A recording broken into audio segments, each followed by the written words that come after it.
নমস্কাৰ, মই নতুন ভিডিঅ'টোলৈ আপোনালোক সকলোকে স্বাগতম জনাইছোঁ। আজি যিটো মই ঘটনা ক'বলৈ গৈ আছোঁ, এই ঘটনাটো মোৰ লগত সংঘটিত হৈছে। বেছি দিনৰ আগৰ কথা নহয়, আজিৰ পৰা ঠিক 6-7 মাহমানৰ আগতে এই ঘটনাটো মোৰ লগতে সংঘটিত হৈছিলে।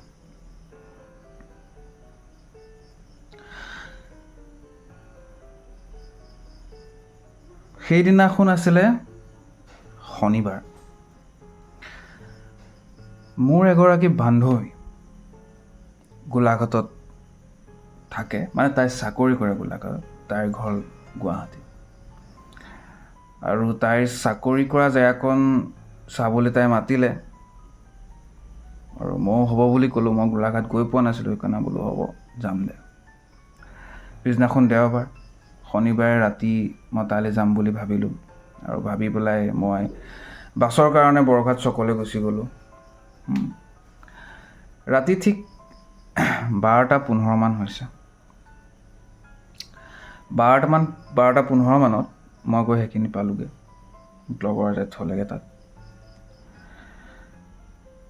তেনেকুৱাতে মোৰ চাহ খাবলৈ মন গ'ল, কাৰণ গাড়ীখন আহিবলৈ এতিয়াও 15 মিনিটমান বাকী আছিল। চাহ খাবলৈ মন গ'ল, সেইকাৰণে বৰঘাট চকত থকা এখন চাহৰ দোকানত চাইকিটাপ্ৰীত গ'লোঁ আৰু চাহ একাপ অৰ্ডাৰ দিলোঁ। চাহ খাই থাকোঁতেই এজন বুঢ়া মানুহ দেখা পালোঁ, মোৰ ফালে আহি আছে, আহি মোৰ ওচৰত ৰৈ আছে আৰু মোলৈ চাই আছে। তেতিয়া মই তেখেতক সুধিলোঁ, ককা চাহ খাব নেকি? প্ৰথমতে নাখাওঁ বুলি কৈছিল যদিও জোৰ কৰোঁতে তেওঁ খাম বুলি ক'লে, আৰু তেওঁকো চাহ খোৱালোঁ। চাহ খাই মই আকৌ গাড়ী য'তখিনি ৰখিব সেইখিনি জেগালৈ আহিলোঁ। তেওঁৰ মোৰ সমান্তৰালভাৱে তেওঁ আহিছে। আহি মোক জাষ্ট তেওঁ বিদায় দি যাব লৈছে। যাব লওঁতে মই বেক চাইডৰ পৰা তেওঁক মাতিলোঁ, খুৰা, চৰি কাকা, আপোনাৰ নামটো নক'লে, আপোনাৰ ঘৰ ক'ত?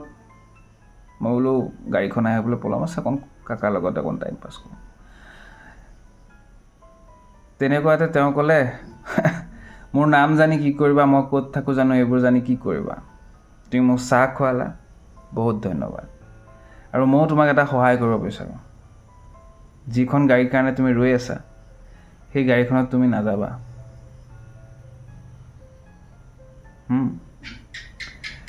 মই কিয় কেলে এইবোৰ সুধিবলৈ নাপাওঁতেই তেওঁ কুবিকে গতি ল'লে নিজৰ জেগালৈ, মানে যোনফালে তেওঁ গৈ আছিলে। তেনেকুৱাতে মই লক্ষ্য কৰিলোঁ, তেওঁৰ তলৰ পাৰ্টটো নাই, তেওঁৰ ভৰিটো নায়েই। তেওঁৰ জাষ্ট ধুতি পিন্ধি আছিল ন, ধুতিখনৰ সেই ধুতিখনলৈকে আছে, তলৰখিনি নাই। আৰু মানুহজন অলপ বয়সস্থ, সেইকাৰণে চাগে ভয় লগা হৈছে, কিন্তু তেওঁৰ ভৰি পাৰ্টটো নাই। মই অলপ ভয় খালোঁ অকণ ছাইডলৈ গুচি আহিলোঁ।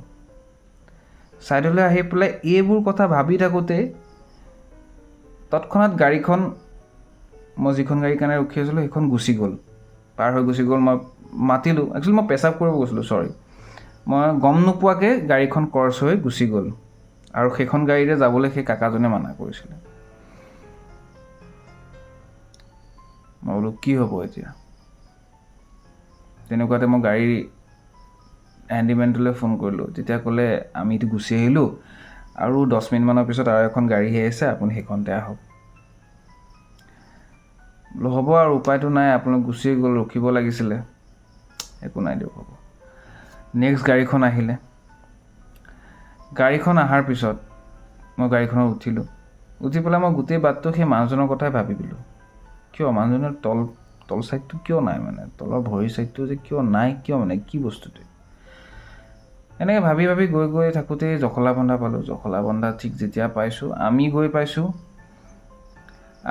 পাইছোঁ, আৰু মই যিখন গাড়ী মিছ কৰিলোঁ সেই গাড়ীখন জখলাবন্ধাৰ পৰা ওলাইছে।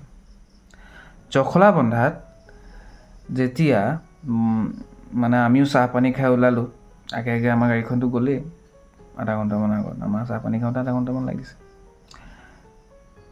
আমি গৈ আছোঁ ঠিক কাজিৰঙা মানত এটা হুলস্থুল মানে শুনা পাইছোঁ বাহিৰত। আমাৰ গাড়ীখনো শ্ল' হৈছে। বাহিৰত খিৰিকীখন দি চালোঁ, বাহিৰত যিটো বস্তু দেখিলোঁ আপোনাক ক'লে আপোনাকো আচৰিত হ'ব। যিখন গাড়ীত যাবলৈ সেই কাকাজনে মানা কৰিছিলে, সেই গাড়ীখন কাজিৰঙা ওচৰত পলটি খাই পৰি আছে। কি ক'ব এতিয়া আপুনি? মোৰ মস্তিষ্কই কাম নকৰা হ'লে বোলো কি আছিল, মই কি দেখা পালোঁ? ভাইঘৰলৈকে গোলাঘাট পালোঁ। গোলাঘাটৰ পৰা আহি যেতিয়া আমাৰ ঘৰৰ কাষৰ ডাঙৰ মানুহবোৰক সুধিলোঁ, তেতিয়া তেওঁলোকে ক'লে তোৰ লাক ভাল আছিল, তোৰ গুৰু ভাল আছিল। তই যাক লগ পাইছিলি সেয়া নৰ্মেল হিউমেন বিং নাছিল, সেইটো এটা বেতাল আছিলে। যিহেতু তই তাক চাহ খোৱালি, তেওঁৰ তৃপ্তি কৰিলি, গলাক তৃপ্তি দিলি, সেইকাৰণে তেওঁ তোক সহায় কৰিলে আৰু সেই গাড়ীখনত যাবলৈ মানা কৰিলে। সেইদিনাখন মই সাক্ষাৎ বেতালক লগ পালোঁ।